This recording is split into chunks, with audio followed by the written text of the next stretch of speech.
Daun kelor atau Moringa oleifera telah lama dikenal sebagai pohon ajaib karena kaya nutrisi dan senyawa aktif yang bermanfaat bagi kesehatan. Tanaman ini banyak tumbuh di wilayah tropis termasuk Indonesia dan telah digunakan secara tradisional sebagai bahan makanan dan obat-obatan.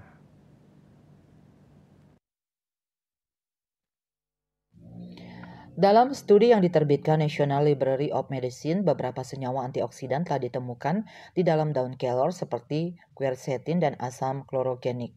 Antioksidan adalah senyawa yang bertindak melawan radikal bebas dalam tubuh. Kadar radikal bebas tinggi dapat menyebabkan stres oksidatif yang berhubungan dengan penyakit kronis seperti penyakit jantung dan diabetes tipe 2. Penelitian di laboratorium menunjukkan bahwa ekstrak daun kelor mampu menghambat pertumbuhan berbagai penyakit seperti Escherichia coli, Streptococcus aureus, dan Streptococcus pneumonia yang dapat menyebabkan infeksi saluran pencernaan, kulit, dan paru-paru. Daun kelor mengandung antioksidan dan vitamin yang bermanfaat untuk kesehatan kulit. Antioksidan membantu melindungi kulit dari kerusakan akibat radikal bebas yang dapat menyebabkan penuaan dini dan kerusakan kulit.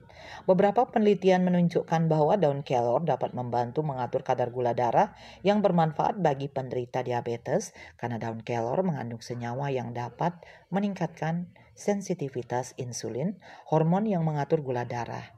Daun kelor juga memiliki berbagai manfaat bagi kesehatan tubuh, mulai dari meningkatkan sistem kekebalan tubuh hingga menjaga kesehatan kulit, jantung, dan mental.